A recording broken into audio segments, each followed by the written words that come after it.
Well, it's happened. 2 weeks since French Prime Minister Bayrou's bombshell announcement that he would call a vote of confidence on his policies, he's been kicked out of office. To most people, this is not a surprise. But now, everything is up in the air. People are going out to protest on the 10th, and more mobilizations are planned on the 18th. No clear solution, political disarray, and in one word, chaos. So how did France end up here? Well, it all goes back to June 2024, after Emmanuel Macron's party performed so badly in the European elections that they made a bold, some would say extremely reckless, move. He cold-snapped legislative elections, but the gamble did not work. Far from it. The result was a hung parliament that has deadlocked politics ever since.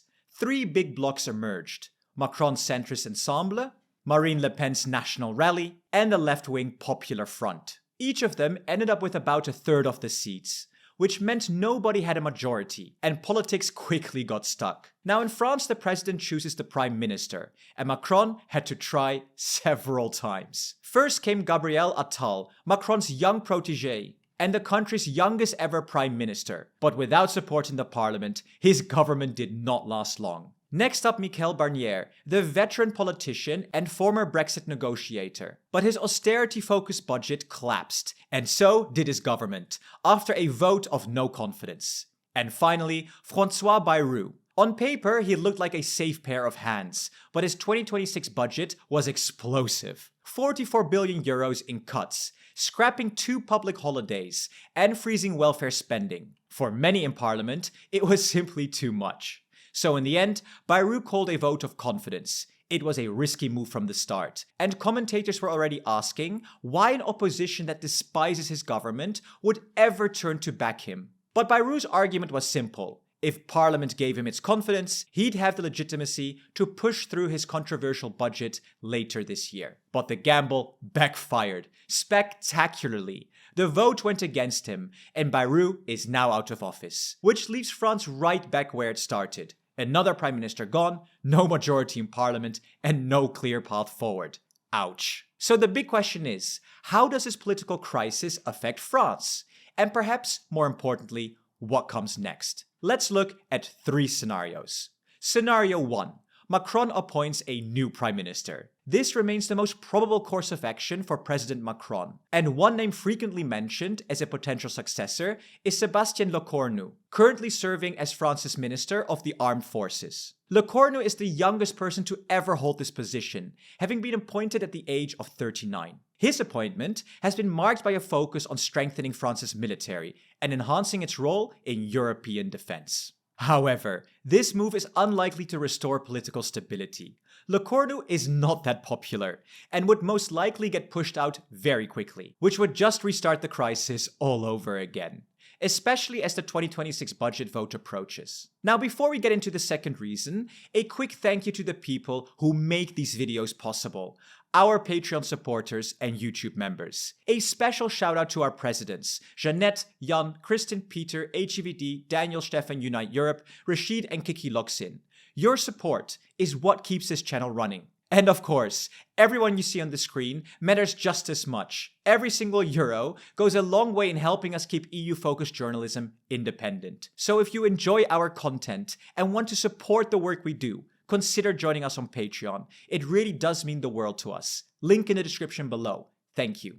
Moving on to scenario 2. Macron could call new legislative elections, what's known as a dissolution of the National Assembly. Under the French Constitution, the president can only do this once a year. And since it's now been more than a year since the last vote, Macron finally has this option on the table again. But this move is super risky. Macron could lose even more seats, potentially giving more power to the far right. The National Rally, led by Marine Le Pen and Jordan Bardella, has been gaining popularity and could capitalize on the situation to increase its influence. The polls are not exactly favorable for Macron right now, so it's unlikely it would end well for him. But here's the thing. It might actually be more likely than it sounds. Appointing yet another prime minister could just make people angrier. The public is already super frustrated with how the government is handling the economy and social issues, and swapping leaders probably won't calm that down. And some even think Macron might have a bigger strategy in mind, deliberately letting the far right govern. The logic goes like this. If they take power now, they'll have to deal with the messy realities of running a country. And if their policies prove unpopular, it could backfire, leaving them weaker by the time the 2027 presidential elections come around. But yeah, this is very risky. Then there's scenario 3. Macron could leave office. And really, there are only 2 ways this could happen: resignation or impeachment. But in practice, both are long shots. Publicly, Macron keeps saying there's no way he'll resign and that he'll stay in office until 2027.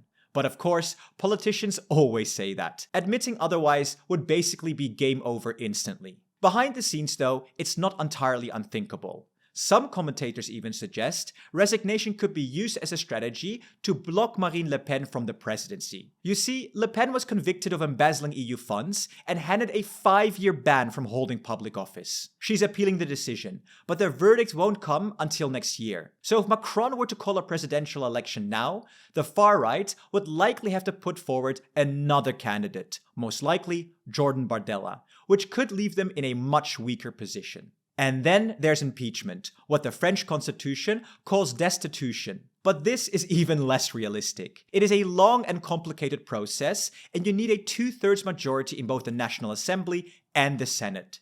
And even then, the case goes through the High Court, made up of all MPs and senators, where another 2/3 vote would be required to remove the president. So in practice, unless we're talking about treason or blatant constitutional violation, it's just not going to happen. So yes, Macron stepping down is technically possible, but for now, it's more of a theory than a real plan.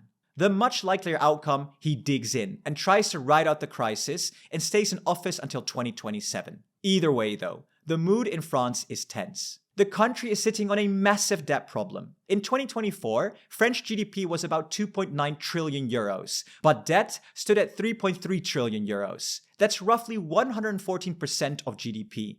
And it's starting to bite. And at the same time, the streets are heating up. Big protests planned for the 10th and the 18th of September. Many fear this could spark a new Yellow Vests movement.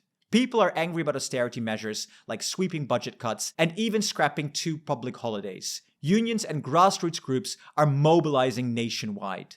And the opposition is also piling on. On the right, Marine Le Pen and Jordan Bardella of the National Rally are demanding new elections. They say the government has no clear mandate, and that a fresh vote is the only way forward. They're not so keen on the presidential election though, since Le Pen is currently barred from running. On the far left, Jean-Luc Mélenchon and his party La France Insoumise want both: new legislative elections and Macron's impeachment. Mélenchon probably sees this as his best shot at the presidency, and he's actively fanning the flames of protest to increase the pressure. And the socialists? Well, even though they're closely linked to LFI through the NFP coalition, they've mostly tried to keep some distance, since Mélenchon is often seen as too radical. They're not pushing for new legislative elections. Instead, they want a left-leaning prime minister to be appointed, since the left still holds the most seats. And they're also not calling for a presidential election either. This is what I think. Out of the 3 options we looked at, I think Macron will choose yet another prime minister.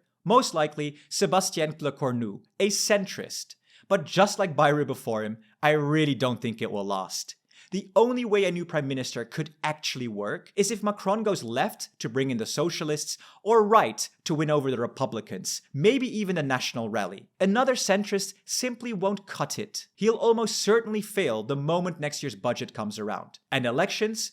Polls suggest a split will look almost identical to today. So I don't see how that solves anything either. And as for Macron resigning, I see that as a massive risk for Europe's geopolitical stability. Unlike in domestic politics, Macron has been stronger on the international stage. His leadership on Ukraine and Russia would be severely missed if he goes. For me, this all feels like a ticking time bomb. France's debt is spiraling out of control. It already stands at 113% of GDP. The 3rd highest in Europe, and yet spending is still far above what the country can afford. And at some point that has to come down. But right now, all politicians seem to be doing is campaigning and bashing Macron. No one is actually tackling this issue, which makes things worse. And the longer France waits, the more painful those reforms will become. In a worst-case scenario, the European Union could even be forced out to bail France, meaning billions of euros from Germany, Netherlands, and other member states flowing into French coffers. Unlikely? Yes. But the longer France stalls, the more that risk grows. We actually made an entire video about that possibility, which you can check out right here. Thank you so much for watching. And for all you French speakers out there, we also have a French channel where we often go into more detail about French affairs in our videos. Find the link in the description. And please sign up to Patreon. We need your support. Thank you once again to our presidents, commissioners, MEPs, and everyone else that supports the channel. See you in the next video.